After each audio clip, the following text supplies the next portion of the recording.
So hello everyone, it's me again. I will be discussing about the 14 teachings of Kartilya ng Katipunan. So, bago po tayo mag-proceed, may mga questions like, ano nga ba ang purpose ng teachings ng Kartilya ng Katipunan? Ano po? So, ang teachings po ng Kartilya ng Katipunan, ito po yung mga qualities, na dapat ay taglay o natututang mataglay ng isang tao bago po siya makapasok sa katipunan. So, let's start with number 1. So, ito yung unang teachings. Unang pagtuturo. The life that is not consecrated to a lofty and reasonable purpose is a tree without a shade, if not a poisonous weed. So, ibig sabihin, or sinasabi po sa pagtuturo na ito, na ang tao raw po na walang layunin o walang malinaw na layunin sa buhay, ay parang walang silbi. Parang patay na puno. Wala siyang ambag sa lipunan. So sinasabi dito na, as much as possible, habang bata ka pa, inaalam na natin kung ano yung magiging layunin natin sa buhay. Para, syempre, bilang Pilipino, bilang mamamayan na nabubuhay dito sa Pilipinas, sa lupa, magkakaroon dapat tayo ng layunin. Yung purpose. Para syempre, magkaroon ng kabuluhan o halaga ang buhay. So, sunod po dito is to do good for personal gain rather, and not for its own sake is not virtue. So, sinasabi po dito na ang pagtulong ng walang kapalit ay, ibig sabihin, kapag po tayo ay tumutulong sa kapwa, hindi na tayo nag-aantay ng kapalit. So, aside from that, kadalasan, kung i-relate po natin yung pagtuturo na to sa social media, marami tayong nakikita o napapanood na mga, sabihin natin, tumutulong sa kapwa natin, pero may mga tao na tumutulong pero iba yung gusto nila. Parang, ang nangyayari is that ginagamit nila yung tinutulungan nila para sumikat o mapansin sa social media. So, sinasabi dito sa pagtuturo na ang pagtulong ng walang kapalit o walang nakatingin ay isa sa mga katangian na dapat pinoposes ng isang tao para matawag siyang miyembro ng katipunan. So, pangatlo, let's proceed sa pangatlo. It is rational to be charitable and love one's fellow creature and to adjust one's conduct, acts, and words to what is in itself reasonable. So, ito yung sinasabi na pagkakawang gawa. So, pag sinabi natin pagkakawang gawa, ito yung hindi ka lang simpleng nagdadasal sa simbahan. Dito makikita yung pagiging makatao natin. So, ang ibig sabihin nito, ang kabutihan o ang pagkakawang gawa ay nakikita mismo na nanggagaling natural sa puso ng isang tao. So, number 4 is, whether our skin be black or white, we are all born equal. Superiority in knowledge, wealth, and beauty are to be understood, but not superiority by nature.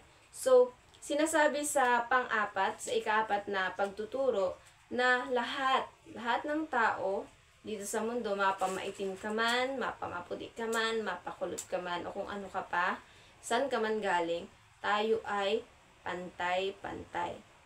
Maano mang estado mo sa buhay, pantay-pantay tayong lahat. So, number 5. So, bago ko pala makalimutan sa 4, sa number 4, kinakailangan din na sabihin man natin na kahit anong kulay mo, kailangan marunong tayong magbigay respeto sa bawat isa. Ano po, marunong tayong tumanggap at marunong tayong magbigay respeto sa isa't isa. So, let's proceed sa number 5. The honorable man prefers honor to personal gain. The scoundrel gain to honor. So, ibig sabihin, magkaroon,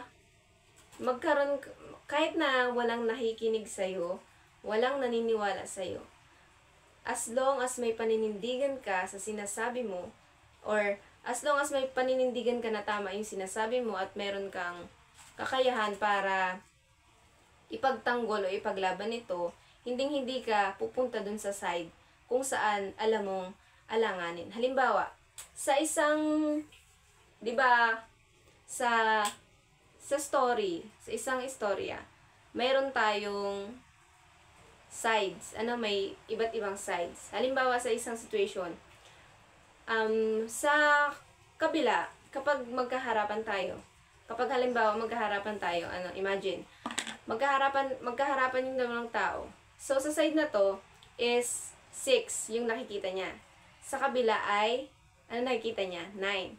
So, in order, kahit na sabihin natin na maraming kumakampi sa kabila, na nakikita niya 6, tapos sa'yo 9, na walang sumusuporta, o walang nakakakita na tama, mayroon ka pa rin paninindigan na tama yung sinasabi mo. You gets? Okay.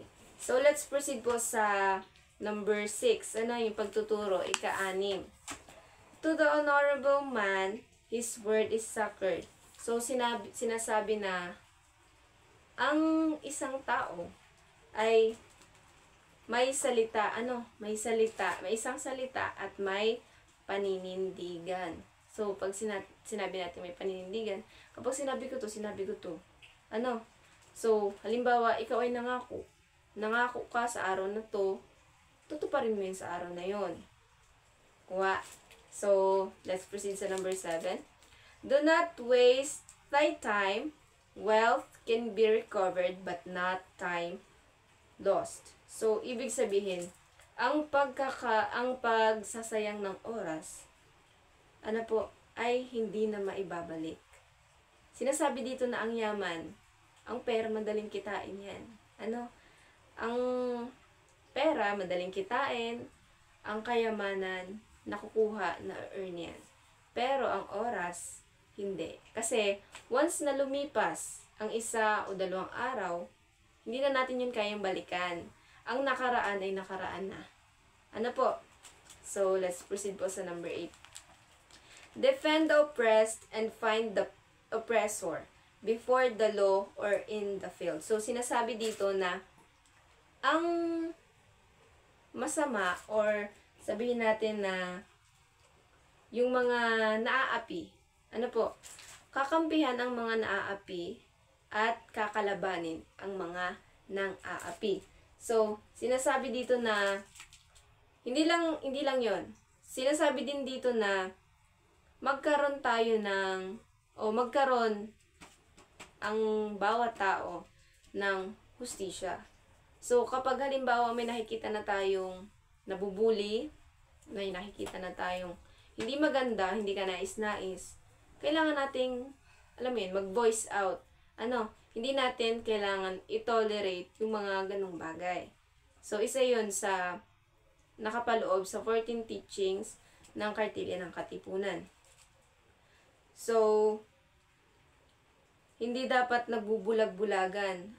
Sa number 8, sa 8 teaching, ika-8. So, number 9, let's proceed. The prudent man is sparing in words and faithful in keeping secrets. So, ang kailangan na inoppressed or yung quality na tinataglay ng isang tao yun is that meron siyang ingat, ingat sa pagsasalita. Halimbawa, kadalasan na naririnig natin sa mga kaibigan, ang lahat ng salita, ang lahat na napag-uusapan natin sa kwartong ito ay hanggang dito lang. So, ibig sabihin, limitado yung kailangan natin sabihin. Kailangan iniisip muna natin kung ano yung kailangan natin sabihin, kung ano yung kailangan ilabas, at yung yung mga bagay na hindi na dapat. So, alam din dapat natin kung kailan dapat magsalita, ano po, kung ano ba yung mga dapat sabihin at hindi dapat sabihin. Ano po, importante na alam natin kung ano ba yung consequences kapag sinabi natin yung isang bagay na dapat ay hindi natin sabihin. Ano po? So, number 10 is, on the thorny part of life, man is the guide of woman and the children, and if the guide leads to the precipice, those whom he guides will also go there. So, ibig sabihin, ang kadalasan ng mga tatay, ano po, sila ang provider, sila ang haligi ng tahanan, sila ang nagli-lead sa isang pamilya. So, ibig sabihin, kung ikaw na leader, kung ano ang mga tagasunod mo, ganun din sila. Kung halimbawa ikaw na leader, o ikaw na pinuno, ay masama, malamang masama din yung sumusunod sa iyo. Ano po? So, in order to be included sa mga member ng katipunan, kailangan isa kang mabuting ama. Ano po? May mabuti kang puso. So, hindi ka dapat gabay sa pagiging masama. Hindi dapat ikaw yung pinuno sa masasama. Ikaw yung dapat nagiging sinasalamin ng anak mo, ng asawa mo. Ano po, ikaw yung nagpapasimula ng kabutihan. So, let's proceed sa 11. Ano po? So, sana naintindihan. Thank you.